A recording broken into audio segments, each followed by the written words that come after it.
What I'm talking about today, in my opinion, is mechanics. It's not spirituality, it's not religion, it's mechanics. It's just the structure of the universe, of us, how it works, how it's created, how to run the programming of a form beyond time and space. It's mechanics. It's the mechanics. The spiritual or the mysticism comes in with the mixing the alchemy of love with the creation. You don't have to really do anything because you're already it. The purpose of the lectures is just to mirror to you what you are and then let it go. It's like riding a bike. Once you know how to fly around the galaxy consciously and with intention, which you already know from a soul standpoint, then you forget about it, you just do it.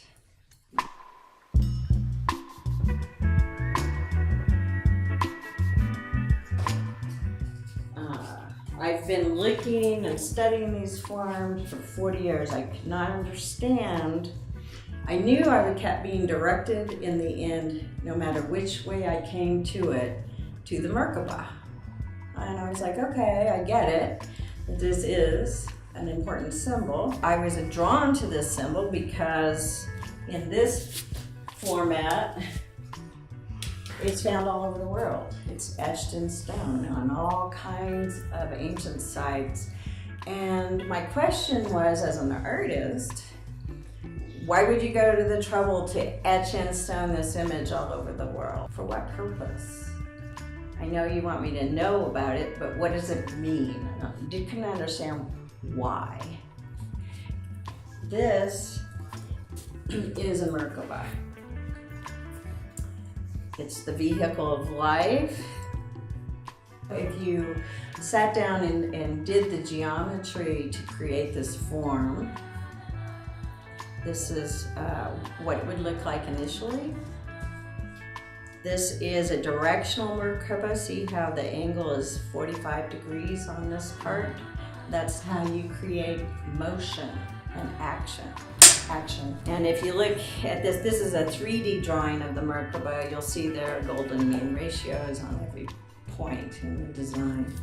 Merkaba and flower of life are the same thing. It's the same, it means the same thing.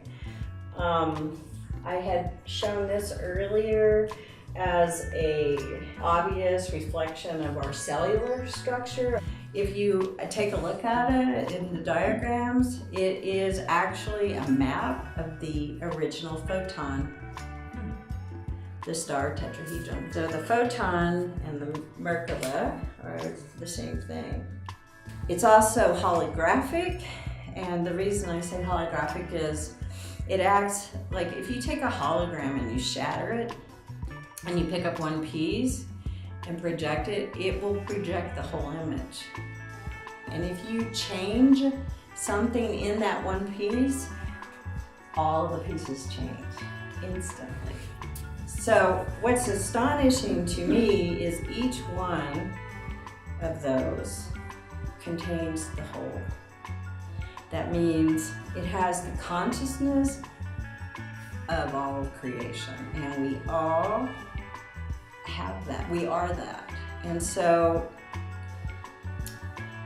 whether you're creating a galaxy, a star system, or you're making yourself a form or a plant or an animal or fill in the blank, everything comes from this shape. That's everything. Nothing in creation, not even one little amoeba, comes in without the consciousness. And everything is driven by love.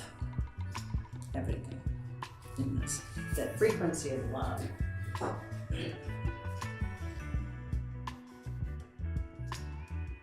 How do we activate the Merkaba, the celestial light vehicle built into the DNA of every human for lucid, multidimensional travel?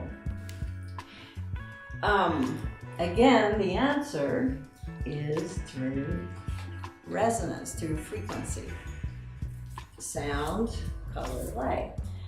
You're basically emptying your awareness to formlessness and timelessness.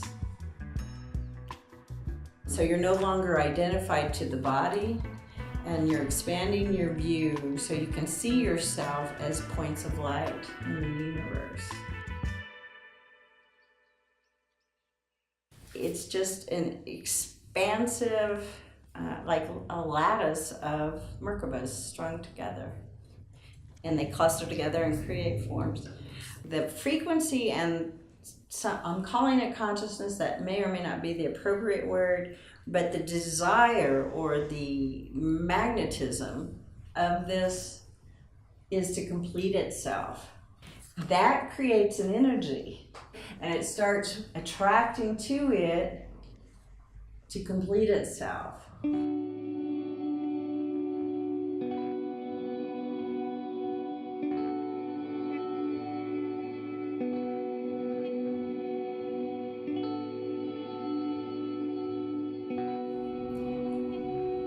There is a consciousness in the energy that wants to complete itself. So what that does is it creates an energy, and it creates magnetism and attraction. Magnetism and attraction. That is the essence of free energy.